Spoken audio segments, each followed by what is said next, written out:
Now it's time for today's perspective, and you think it would be hard enough as an adult moving to another country to live and learn the language. You'd also think it'd be pretty hard taking to the stage with a microphone in front of hundreds of people to entertain them as a comic. And yet my guest today has managed both of them. Sebastian Marx is originally an American from New York, regularly on stage here in Paris and across France with his shows A Man from New York in Paris and On est bien là, his latest creation. And he does comedy as well in both French and in English as well. And he joins us now on the programme. Great to have you with us.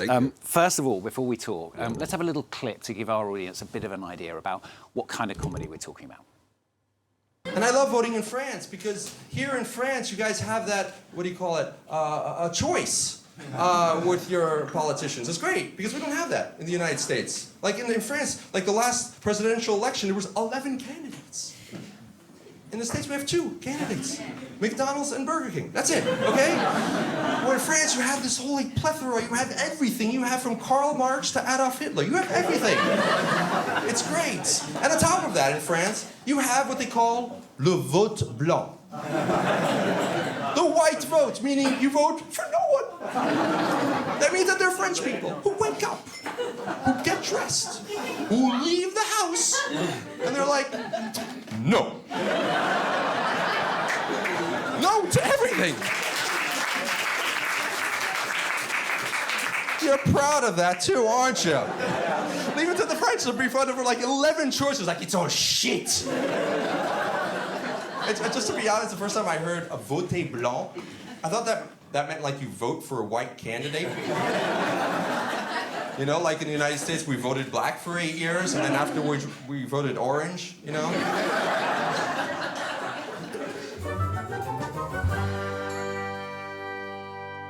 A lot of fun, as I said. I had a lot of fun preparing this interview yesterday. And it's great the way, because I've watched some of the clips that you do in English now. Before, originally, I was watching them in French as well. Yeah. It's quite impressive, isn't it? How do you manage to do both? Well, I've been here a while, and so I managed to do stand-up in French. But it's still a great challenge for me to perform in French because it's still not my mother tongue, even though I've been here a while. And I thought it would be funny. I thought it would be fun just to... I like giving myself challenges, and I thought, oh, be cool to perform in French so I can like speak to the French people even, you know, in their own language. And I think the fact that I have an accent in French kind of helps to give myself like kind of a little identity. And presumably you change the material a little bit as well. Yeah, I have to. Yeah. I mean, there's some jokes that I've tried in French that go, oh, this will definitely work in French, and it doesn't at all.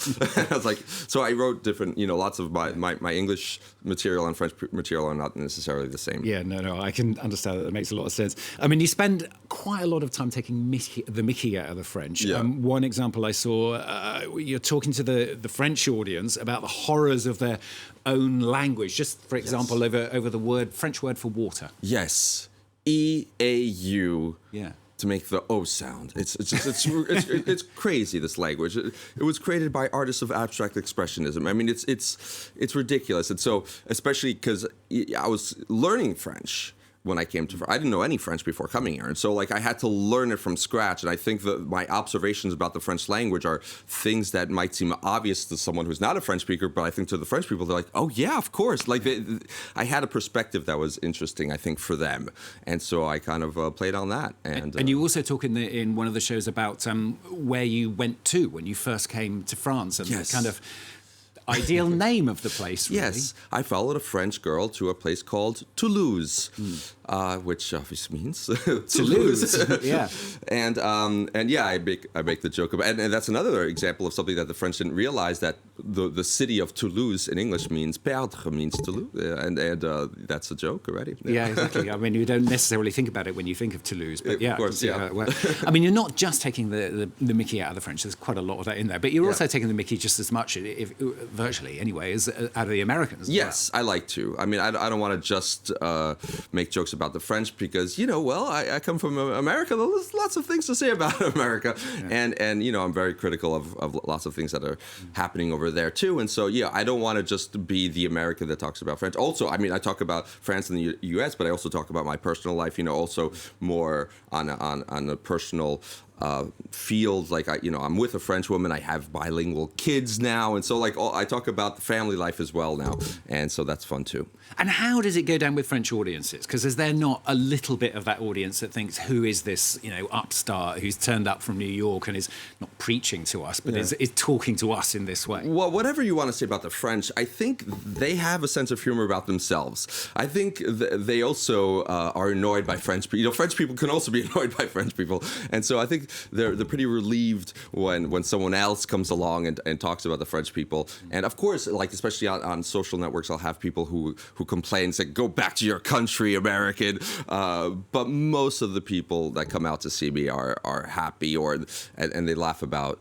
They have a sense of humor about the French culture and French people as well. So what's your own personal journey, man? Where on earth does this come from? How do you just imagine in the first place that this is what you're going to do to become a comic? Well, I didn't. I was doing stand-up comedy in the States, and then when I met a French woman, I also kind of was looking for adventure, and so I left the United States. I had no idea I was going to be here for that long, and I didn't even think to do stand-up comedy. I just came to experience something else, and then years went by, and I was like, well, I kind of miss performing, and I kind of was subconsciously writing jokes about all my observations about French culture and the experience of just being a fish out of water. I mean, that's a great comedic venue or kind of avenue, let's say. And I was like, this is great material. And so I should just start trying it on stage. And there was no English comedy scene at the time in France. And so I started to do it in French.